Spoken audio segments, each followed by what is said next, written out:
to the groups if it would be more effective. Yeah. After we do this, you could do it, or you could do it right now. But I think we are actually live. How's it going, folks? This is Josh Carton. There's the camera I'm supposed to be looking at. I believe we're correctly live, and I really apologize. Just like last time, this is our second time now, but we do have Chuck Eagleston here with us from Allstate. And Chuck, rather than try and give you an introduction, why don't you give us one yourself and tell us a little bit about who you are and what you do? All right, so I'm a commercial insurance specialist with Allstate. Been with the company 30 years. And one of the things that, one of the programs that I specialize in is taking care of mobile tool dealers and, all their insurance needs. And so the reason we're, visiting with you today is, Josh made me aware of this fire, the background circumstances, and, that's what I do is the risk management for small business. And, maybe, we can shed some light on things that would, help everyone to understand what happened and what you can do to prevent it in the future. Absolutely. And I know we're going to do more than just talking about, tool insurance. Do want to give a few updates, on the fires. I noticed Jonathan Fay. Hey, how's it going? You're logged in here, so that's awesome. Good to see you. Let's see here. I'm just going to go off the top. Just introductions. I introduced you, Chuck. And for those of you who don't know me, my name's Josh. I'm a managing director here at Curian. And for some of you, you may recognize me from a few other companies in the space over the last few years. For those of you who do know me, it's good to see you again. For these of you who don't, feel free to look us up, CurianLLC.com. You can find out a little bit more. But just a bit of an update on those mechanics that had, where that shop fire occurred and they lost their shop. The last update I have is that one of the actual mechanics has been able to find another job. And then a person by the name of Jay from Find a Wrench, one of the founders of Find a Wrench, actually drove up to Antigo and brainstormed with the technicians on how to help them find some work in their surrounding areas. Also, after talking with, I believe it's Charlie Jr., it looks like the family who owned the shop actually does own a few other businesses, and there's an opportunity there for some of them to get some work. And at the same time, there is a smaller side shop near the main shop that burnt down, or I shouldn't say a smaller side shop, a smaller garage where they could potentially do some work. I believe it's a 1 or 2 bay. It's definitely not enough for everyone, but those are some of the updates there. Also, a little over $3,600 donated so far. That's between the raffle and the GoFundMe. So a lot of great work y'all have been doing, and we really do appreciate that. Like Chuck did mention, I do really want to talk about the insurance side of it. Obviously, these guys lost their ability to work. There's been a lot of questions thrown around. Hey, why is insurance not picking up the tab here? Why aren't they paying for the tools? You and I have had several calls on this, Chuck, and that's really why we thought this would be a good idea to talk about, is to understand what shop insurance really does cover, to understand what a personal mechanic should probably do to cover themselves above and beyond the business. And then also for the tool truck or the mobile dealer who's selling the product and has this on finance, is there a way for them to get protected? How does that go? How does that look? So, that's why we brought you in, the expert, Chuck, and, hey, take it away. So there's, in any kind of a situation where there's a catastrophe, everyone involved is looking for, to be made whole. And so what I'll do is I'll break down for you how the insurance should be layered to keep things like this manageable. So first, small shops to large dealerships, they have what's called a garage keeper's policy that it is the general liability for what they do every day. And the mechanic, the product of whatever a tech does in the shop, brakes, anything that happens, they have liability in case it comes back at them for a defect. Okay. Garage keepers can be extended to the techs that work in the shop by endorsement, and with lots of companies. Allstate doesn't write garage keepers. We have other companies that do, but the thing that is important to understand is most shops, they have that option, and they can do that as a part of what they do to run the shop and protect the shop. The same holds true of tools. You can insure as a shop or as a dealership, what have you, your tools, owned equipment, lifts, and etc. And you can add non-owned tools to the policy on a case-by-case basis. That is an expensive way to insure tools, because they don't have a lot of controls over how much tools, where the tools are, etc.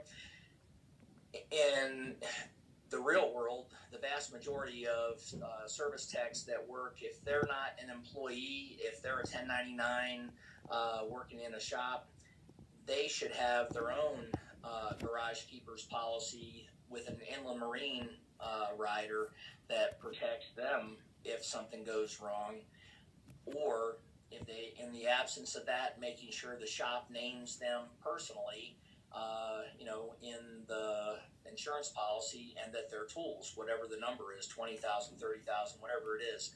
I think I mentioned Josh.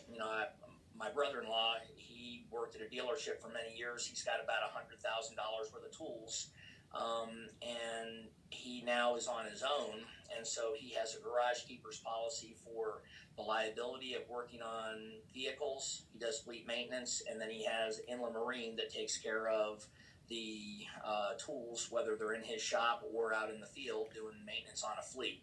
These guys could have been protected that way, and the average in their situation, they can spend, I don't know, guessing here now, $750,000 a year with their local insurance agent to make sure that they've got liability insurance and that their tools are covered if the shop doesn't have that kind of an option for them. And smaller shops are usually like, well, you have to have your own insurance. Car dealerships, a little different. Now let me ask this. So let's just say the shop does do the insurance as the coverage. How does the insurance company know? Do they have to log every tool? No, there's a blanket that you can. You don't have to schedule small tools like, for instance, an Autel machine. $4,000 or $5,000 diagnostic piece. They'll want a serial number. A socket set. They don't care. There's a way to blanket the tool coverage so that tech has 25,000 of coverage, and one piece is 5,000 of that 25. And then if something happens, they note this is what he had. And I tell all my guys, the best thing you can do is to stay current on your inventory, and this is really directed at the mobile guys. Your inventory and how you track that is the only way the insurance company has to know what you have when the place burns down. Same thing in a bad accident with a tool truck, and I've had several of those this year where the opportunity to have the claim go smoothly was predicated on, we have a tight inventory, this is what we had, here are the records, this is how everything worked, and it works well. In this situation, most people don't get up in the morning and say, hey, maybe I should call my insurance agent. I mean, that's just not a normal behavior, right? And so it's important that when these guys, whether you're a mobile dealer or a shop owner or a service tech, deal with somebody who understands the business, because if you just have your local farmer's agent write you a policy, maybe he understands, maybe he doesn't, and so there's some questions. And you're asking him right now, how are my tools covered? What are they covered for? Yep. If this happens, what happens? Insurance to value is another issue. there's co-insurance in every single contract, and you want to make sure you're at least 80% insured to value, or else there's penalties involved. You want to make sure that the people that are providing you with a certificate of insurance are for real. And, if you're working in the Chevy dealer and they say, oh, yeah, we've got your tools covered, get a certificate that shows that's the case. Because people make mistakes. I mean, I'm sure no one means anyone any harm. It's just people make mistakes, and then they say, oh, we thought they were by the prior carrier. And that's, that there's a lot of ways to be disappointed. And I try to have my clients, avoid surprises. It makes a lot of sense, and I like the way you put that. There's a lot of ways to be disappointed. I think that's an understatement. Yeah, okay. I mean, I tell all my clients, I told you this yesterday, Josh, I tell my clients, you don't want to be having a bake sale if somebody dies. You don't want to be having a car wash or a GoFundMe for something that could be, alleviated by spending $500 on, the proper insurance program. It's just, Yeah.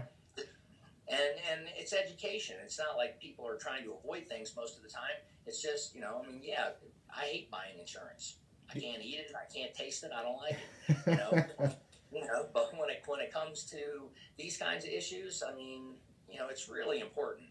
Okay, so we definitely covered on the shop, what a shop can do, and you mentioned different ways to do that. Definitely, covered on the mobile tool dealer part, on how they can protect their inventory.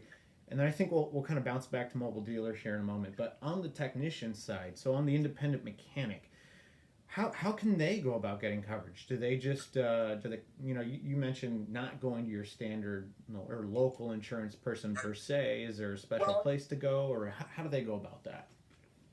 Yeah, and I don't mean to infer that the local agent doesn't know what he's doing. What has to happen is they have to ask their insurance agent, okay, I'm a service tech at this shop. Here's what I do every day. Here are my tools that I have to insure. I need a general liability policy, and it has to include what a coverage called products and completed operations. And that means anything they do turning a wrench, if it comes back and bites them, they have somebody to stand up and defend them. Products and completed operations. So let me ask this, because I do on the mechanic side, I see this a lot where a guy, or a person rather, will do work, and let's just say they fry an ECU, they accidentally touch something, they blew it up, and there's a couple $100. If they had this insurance policy you're talking about, let's just say it was $1,000 ECU, they're working on a Benz or something, and let's say their coverage is $500, or what is that? Not their coverage. Their deductible. Thank you. Their deductible, insurance guy. There you go. And their shop was making them pay for it. Does it help cover something like that? It can. It depends on how the policy's written. Usually, the small stuff, anything like $500 or less, that you make a mistake, the insurance company is not your friend. Yeah. And when you make a claim, there's premium's going to go up. Yeah. Typically, there's consequences to the small stuff. And so what I tell my clients is, like my tool guys, I tell them, take $1,000 deductible on your truck. If you, have a $500 dent in your truck, you do not want to lose discounts for $500. Yeah. And so that's, you kind of, there's a certain point where your insurance agent should help you to manage the risk based on your financial situation and tell you, okay, here are the break points to help yourself. You decide on how much risk you want to take. Okay. I like that. I like that a lot. So I mentioned we're going to bounce back to the mobile side. In the case of Jonathan Fay. Oh, and by the way, Jonathan Fay, thank you for the update. It looks like 3 of the mechanics that of the 4 have actually found jobs so far, to help get them, tide them over, which is good.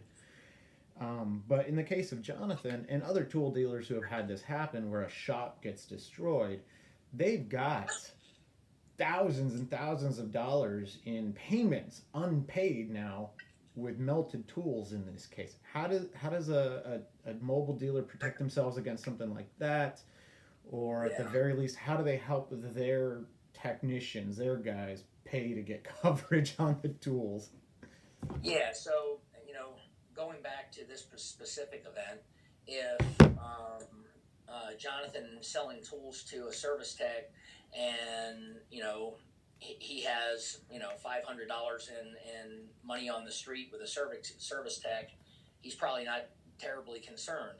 But if that number goes to 12,000, or you guys bought a toolbox and some diagnostic equipment, he should ask for a certificate of insurance that the stuff is insured, because if it's not, he's stuck. He can't insure stuff that he sold. He can only insure his owned inventory.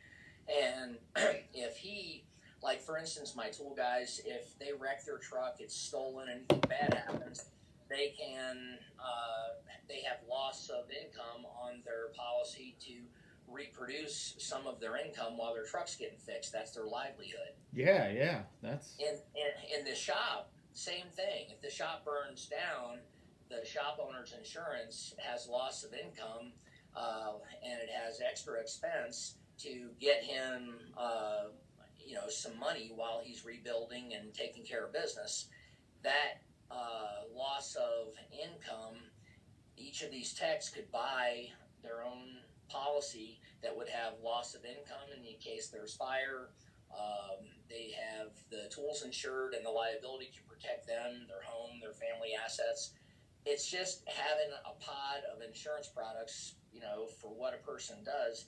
And a lot of guys, if you're working in a small shop and they're just getting started, or they've just been doing this for a while and they make assumptions, that's where I tell you, there's a lot of ways to get disappointed, a lot of easy ways to overlook what you need. Yes. Wow.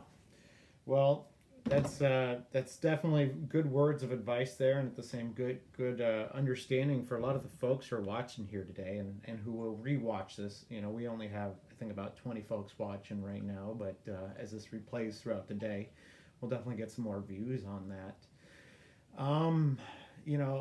If there's any questions, we haven't seen them come through yet in the comments. I don't think I really gave a call out for that, but if anybody did want to ask a question, now's the time. We got a few moments. But in the interim, is there anything else that you wanted to add or throw in here that folks should be aware of? We've covered shop owners, which is great. We've covered mobile tool dealers. We've covered the mechanic.